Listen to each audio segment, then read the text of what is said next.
This is a problem. We've got to get these showcases restocked at CardsHQ. And Ryan found out that I'm going to the Chantilly show for the day. He's trusting me with $15,000 to try to help get some more cards here. The only thing is, I've never done this before. Sure, I've bought cards for myself, but negotiating as a dealer, well, the stakes are incredibly high. I could cost them a ton of money if I don't do this right. Let's see how this goes. All right, Ryan.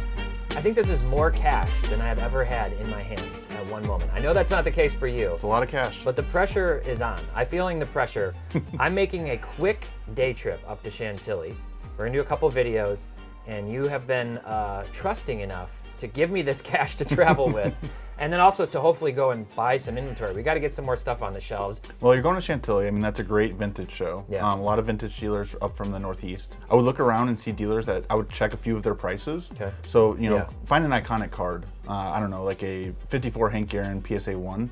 Kind of know what the value of that is and check sticker prices. If you see a dealer with, you know, a fair price, I would start looking at their cards. Okay. If you're looking for modern, same thing. Go for an iconic card, like a Luka Doncic Prism base PSA 10 that every dealer might have. Yeah. See if they're priced fair, and you're going to want to look for those fair dealers. Then start a conversation with them. Okay. We're definitely needing football slabs and basketball slabs. You know, the baseball season's coming to a close, so I'm avoiding baseball right now. Okay. Well, maybe this will turn into a good little side gig for me, and I can have my SCI job and a CardsHQ job, but we'll see how this goes first. I'm really looking forward to this. It's going to be fun. I've also never been to Chantilly show, so I'm looking forward to that as well. Hopefully I can make you proud and come back with some good stuff for the showcases.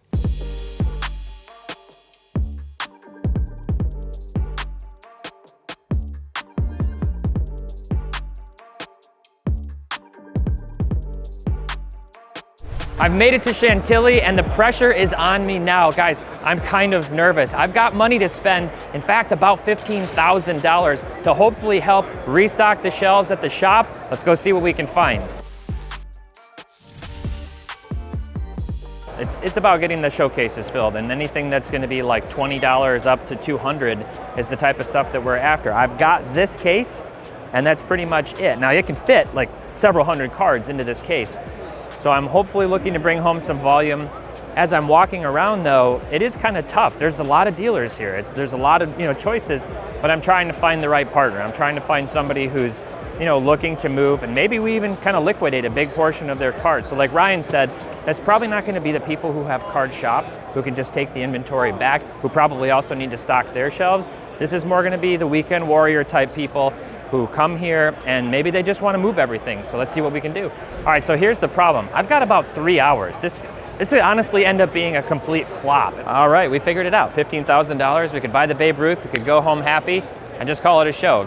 Go get a beer and just hang out at the airport until the end. But this is a really good vintage show. Chantilly is known for being a really good vintage show, and it hasn't disappointed so far. We've got Christy Mathewson, AKA Nat Turner, in the showcase.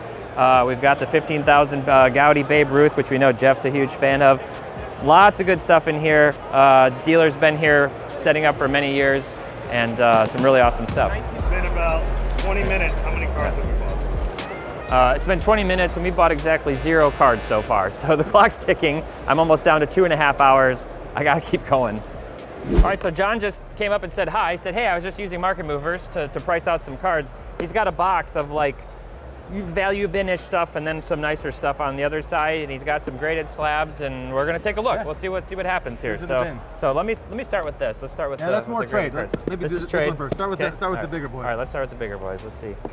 So how long have you been doing cards? What's your story? My whole life. Like I grew up a baseball fan, and then COVID happened. Took the kids were doing Pokemon. Okay. Getting back into. I pulled out my collection, and I said, I got some things I can go grade. So let me do that.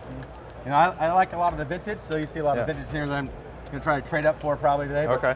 Newer stuff, I buy it, sell it, use your app, Market Movers, watch you guys on Sports Card. Eventually I'll make it down to CardsHQ, see you all in action. Yeah, you gotta do that. So I will say, with it being like football, basketball season, the guys sent me kind of looking to try to restock those shelves. I just sold a That's kind of primarily, did you? Yeah. Do you have any other football or basketball, or is this pretty much baseball? No, it's mostly baseball in there probably. Baseball. Now, there might be some other. Xander. So, this is all baseball? Is it mostly baseball? Mostly baseball, yeah. Okay. Mostly baseball. And so like this row here and this row here, I mean there's Yeah. Bobby Witts and Jackson Merrill first editions. Yeah. And they're not slouch Yeah. cards. But they're ones that are like under $5, right? Yeah. Star Wars. Yeah, we got a few. There's that was there's a whole fun bunch product. of autos too. There's maybe 25 autos, and I think some of them are like $5 or $10 autos. Okay, that was a fun product to rip. Kind of guessing like, hey, $3 is kind of where my brain is at on those. So some of this stuff would definitely move.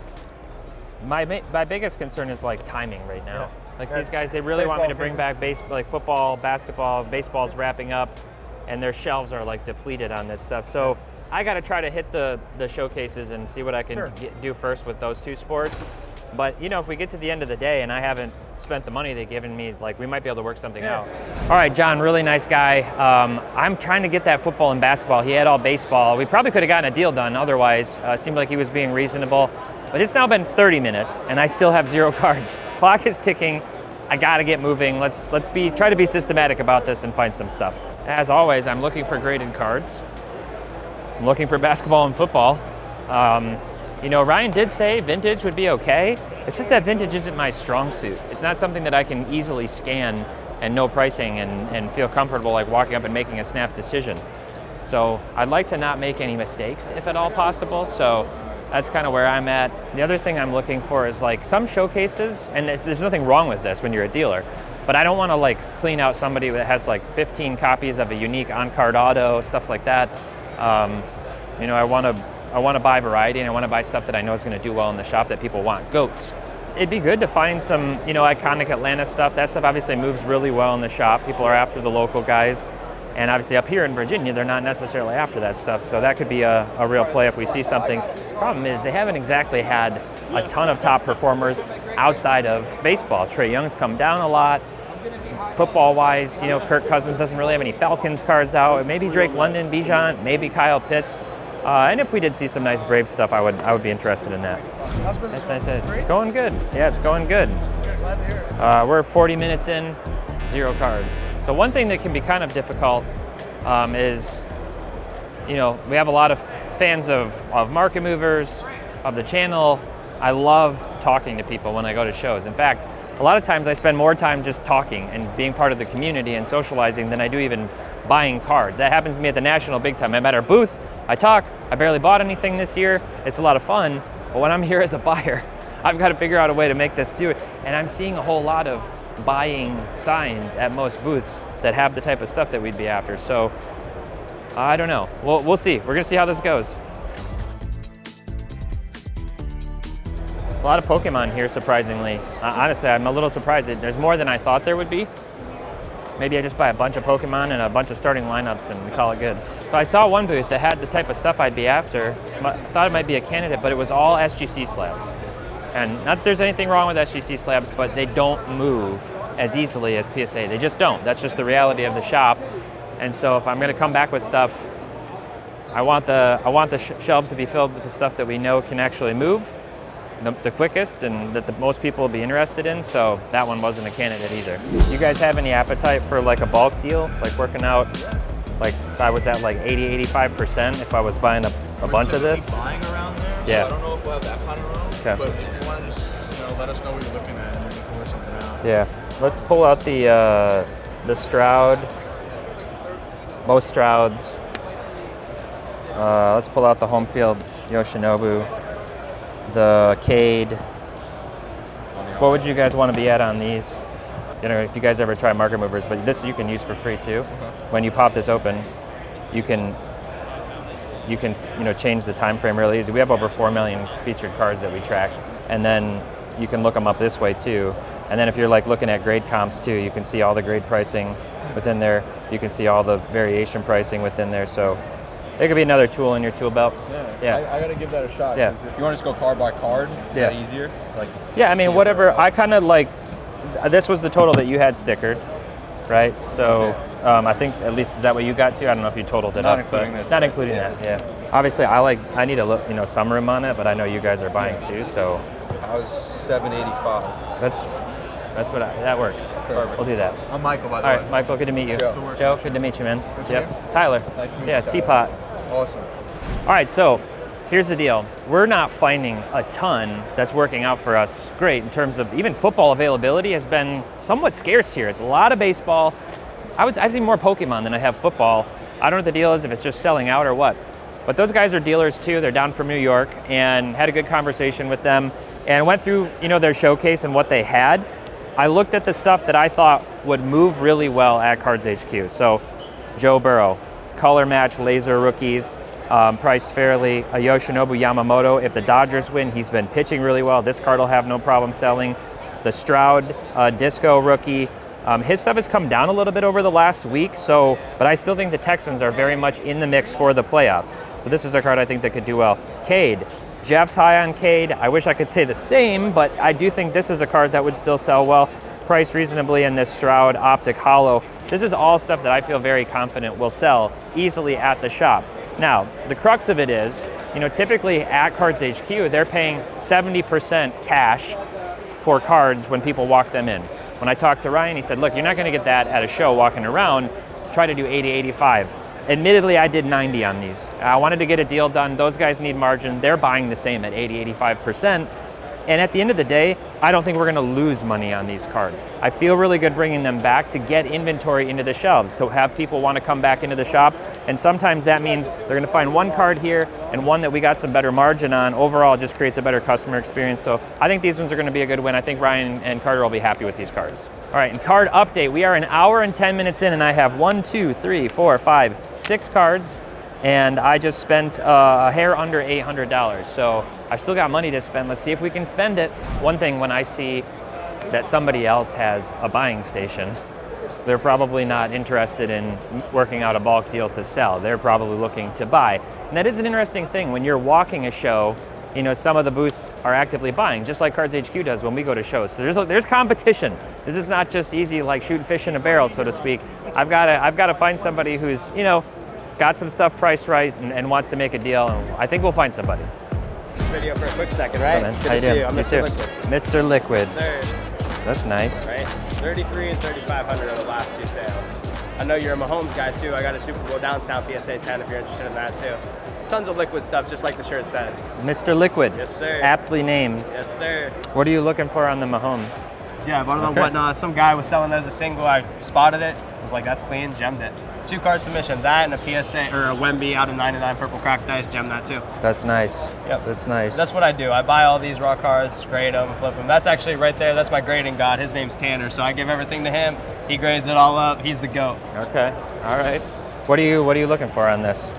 This is what I'm seeing, like around 2,200 average over the last 2 months. Shoot me an offer. I mean, I'm buying for the shop.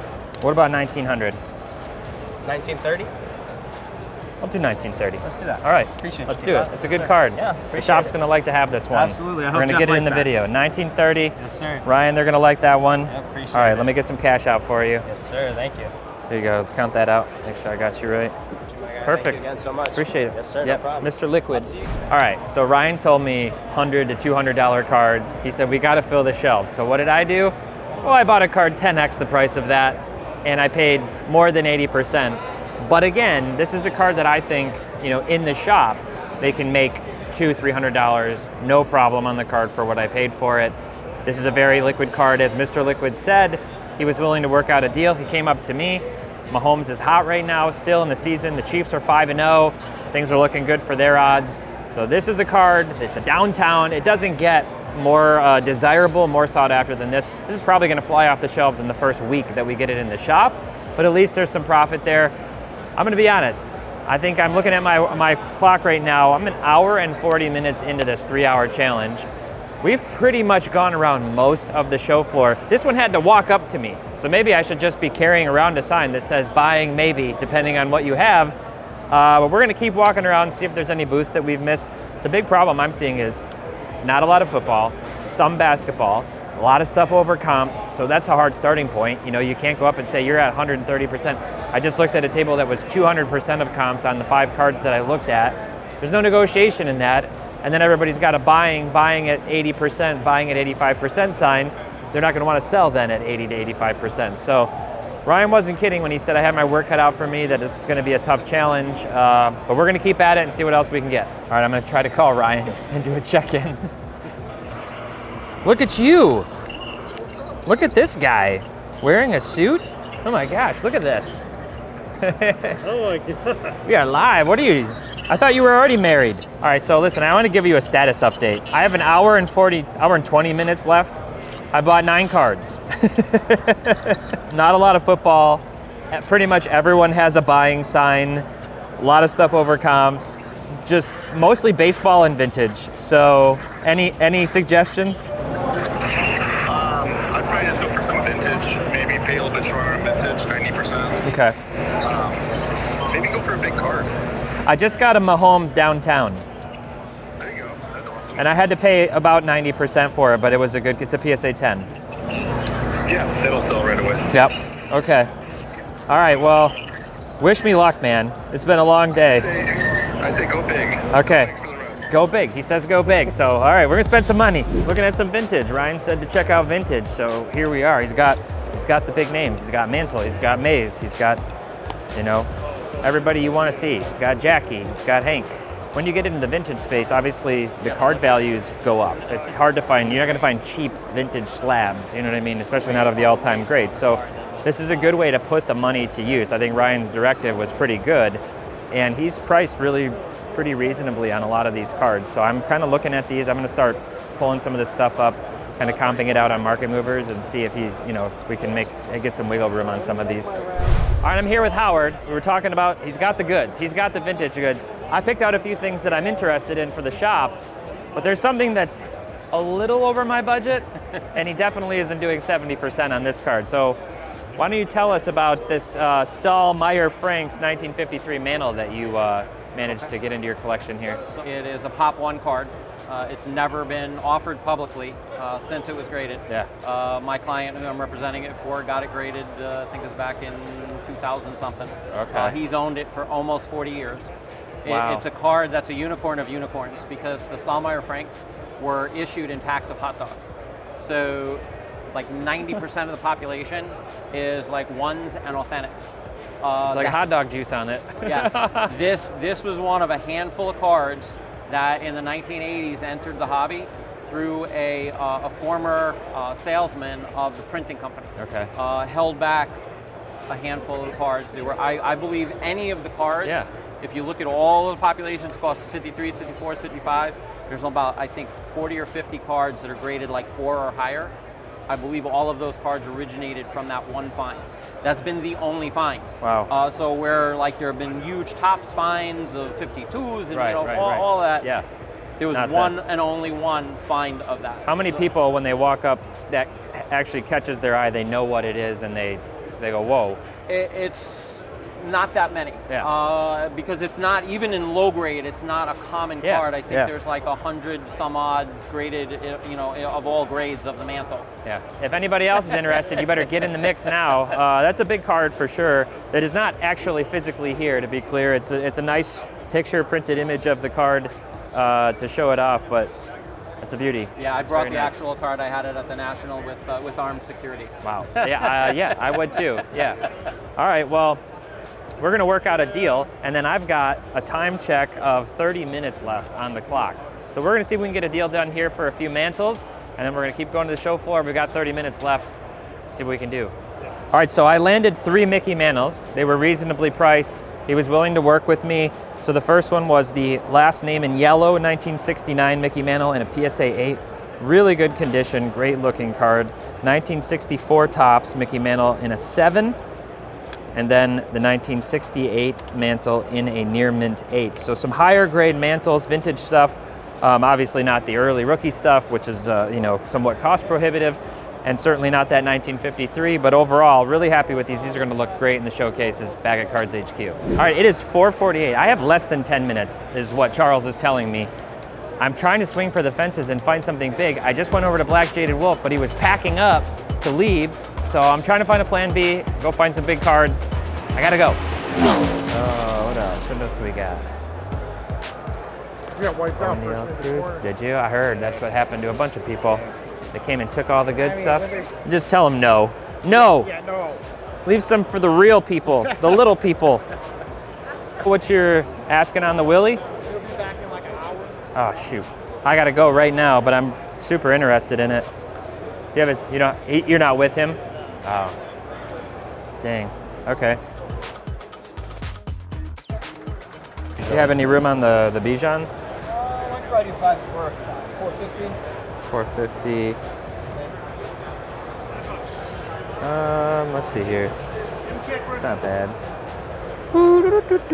I'll do the Bijan. I'll take that for 450. Here you go. 450. Thank you. Appreciate it. Thanks, guys. All right, so I had about $6,500, $6,600 left at the end. I didn't want to force the issue, but I was eager to try to find something, a big card to make a deal. Ultimately, we were going over to Black Jaded Wolf, and he had to pack up. We were looking for high end. I found some stuff. It was pretty big over comps. I knew we weren't going to get a deal done. We have to go to the airport. We cannot miss our flight.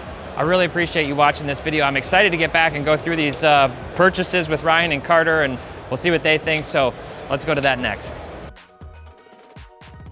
All right, Ryan, I'm back. It doesn't look heavy. Oh, I'm just that strong, Ryan. I'm just that strong. You sent me with this behemoth of a Zion case to go buy with the goal of buying cards, you know, in the $100 to $200 range. And, well, I got some cards, so let's look at those. Let's look at those. Oh my goodness. Filled it up, baby. Filled it up. So I went with two things in mind, right? I went to buy some stuff from the value boxes for a Whatnot stream, and I'm gonna sell here. And then I bought other things and did what I could. The good news is I do have some money to give back to you. And I didn't keep any of it for myself. So this was all like 15 for 10 type stuff, like under $1 that I scooped from a couple of different dealers. And I was looking for cards that looked nice, you know, guys that are superstars. This card I think is probably at least a few dollars on a Whatnot stream. I hadn't really ever seen it before. It's a refractor. That's cool. I think it was like 60 cents. So I was like, why not? Can't go wrong with the first ballot Hall of Famer. Yeah, and then some of these were marked, so they were discounted in bulk, you know, at least a little bit. But, you know, iconic photos. I thought I'd experiment with a little bit of like some of the UFC GOATs, see what that does. Justin Jefferson. So you definitely went for color. You didn't go for base cards. I went for color match. I went for color. Cool. Yeah, I thought that was a pretty cool card too. That's why I grabbed it. I just tried to go for things that had eye appeal, you know? Yeah, like this photogenic set, I see you got a lot of those. Yeah. Obviously, that's kind of like, you know, Stadium Club, where they have great photos on the cards. Yeah, exactly. And then this stuff was in the $5 bin, but I think it was like 12 for 50 or something. I think I spent $100 on this. So well, you can't go wrong with the Drew Brees rookie. Right. Yep. And what is he, a top 5, 10 quarterback of all time? I think so, yeah. Easily 10. Yeah, probably 5. You got the Top Jordans. 8. Yep, some Jordans. Those typically do $5 to $7 on eBay. Yep. Getting them in bulk. I'm like, everybody loves a Jordan. People tend to bid up heavy on these on Whatnot too. Yeah. This was the steal of the box. At under $5, these are doing like 15. Yeah, right this now. is the record points. So I grabbed a bunch of those. I grabbed all of the ones that I found in the box because I thought, well, those are good, you know, good value. So I was walking around, I think an hour and I was still with 0 cards. Oh my goodness. And then this guy named Mr. Liquid came up to me and he pulled out this Mahomes. Oh, nice. PSA 10 downtown. And I'm like, this is the type of card that I feel like I know sells This is regularly. gorgeous. That'll sell in the shop. It's the Super Bowl, you know, image or whatever. And he wanted, what did he have, 2100 on the back? These do 2100, 2300 all the time. Mm-hmm. I got it for 1930. So I thought this is the type of thing that, you know, at least a couple, $200-300 in the shop makes some profit.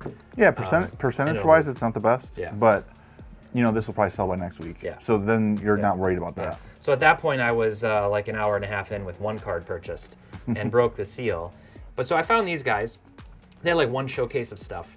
And, you know, I was kind of looking at everything. I just said, hey, like if I buy in bulk, you know, what can I buy at 85% from you? And they're like, oh, we kind of pay 80, 85%. We need some room. So I pulled out the cards that I thought were priced fairly or even maybe a little below comps. Mm-hmm. And then I bought it at 90%. So this stack was 90% of their sticker. Okay. And I thought color match, you know, Burrow, that's not numbered, but that's obviously his, you know, his rookie card. Those look really good. They move you can all also, the time. you know, you can check them for grading and, you know, double your value. Yeah, yeah. If they look good.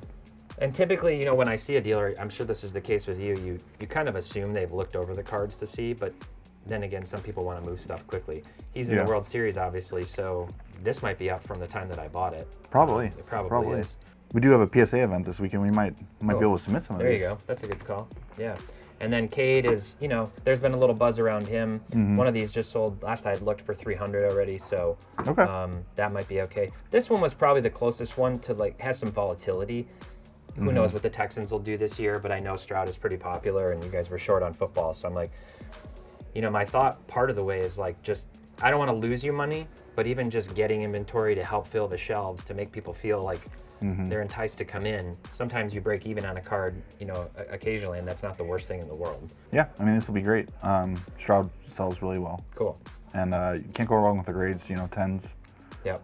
Sometimes 9s move a little bit slower, but the 10s move super quick. Yeah. So then you told me to go look for some vintage. So I did. I went and found some vintage, and I just figured you can't go wrong with Mickey Mantle. Nope. So this guy had a huge vintage setup, and I pulled out these 3 that I thought were priced really fairly. Now, obviously, I don't have to tell you this, when it comes to vintage, eye appeal matters a lot. You know, not every 7 is a 7, vice versa, especially in the lower grades. But I looked at these, looked at the price trends, felt like they were fair, if not below. A couple of these were like $200 below where I thought they probably should be, to be totally honest. I paid 90% on these too, so. Yeah, paying 90% for cards like these, that's really great. 68 tops, they're all in the old labels. Well, this one's a little bit newer. Some people are starting to like the newer labels for vintage. Yep. It doesn't hurt to possibly look this over and see if you can get it bumped as well. This is the last name in yellow. Yeah, We haven't seen the last name in white come through the store yet. Okay. I would love to see one. Yeah. And then we were getting ready to go. I was scrambling. I had talked to Black Jaded Wolf earlier in the show, and then kept walking and came back because I said Sharon wasn't there, but one of her employees or partners was. I thought maybe I could pick up some downtown type stuff and work out a bulk deal because I still had money. And then they were packing up. They had to leave for a while. So as we were walking out, this Bijan caught my eye. Oh, there you go. It's a Bijan downtown. We're here in Atlanta. Yeah. And to be totally honest, I paid $450 on this. The volatility recently, it's come down. It's kind of hovering in the $430 to $450 range right now. So this might have been a little bit of an overpay, but he's been heating up. He even had a really good game this last weekend since I bought this card. I don't know, the Falcons have a good chance, especially with the injuries to the Bucs now and their receiving core, to win that division. There might be more buzz if they keep using him really well through the season, and we're in Atlanta. So that's kind of my recap. I will say this was a lot harder than I thought it was going to be, only because of the pressure of everybody else trying to buy, the repackers cleaning people out. Just overall, I was like, I don't know, I don't really know how to approach this. And toward the end, I was like, maybe I should have just been walking up to people who looked like they had stuff. What do you think? What's your reaction overall? It's super tough to fly in, and what do you guys have, 4 hours to do all this? Yeah, I think we had a total of like 5 hours at the show to do everything. That's a ton of pressure. Yeah. That's a ton of pressure. Yeah. So I think coming back with high grade mantles, I think the downtown Mahomes, that'll be a huge seller. I mean, that'll probably sell by the time we get it barcoded. Yeah. Yeah. And then, got the quarterbacks, possibly grading these. I think you did pretty well. Nice. We'll see how the Whatnot stream does. Is there anything you would have done differently, going there, or any other tips that you might have? A lot of buying comes down to like relationship building. Yeah. So, if you recognize this guy the next time you see him, he might be a little bit more friendly with you. Yeah. And once you get the deals rolling, it just snowballs. Yeah. And then just getting there early. I think that's a huge key too. Maybe you guys missed that boat, but you had a long day. You flew out early. Yeah. Well, I think that pretty much does it then. We're gonna get this stuff priced. We're gonna break this up. We'll have a separate video coming out next week to talk about the value bin stuff and kind of break all that down and have that video air. But this was fun. This was definitely a learning experience for me. It was a fun day. It was a long day, but it was a really fun day. I don't know how you do this every weekend, if I'm being honest. Maybe you don't know either, but I admire it, and hopefully everybody else found this video entertaining and helpful. Let me know down in the comments what you think. If there's anything you would have done differently, have you thought about trying to do this type of thing or open a shop or be a dealer? I'd love to hear your feedback down below. And as always, thanks so much for watching. Happy investing, keep on collecting, and make sure to have fun.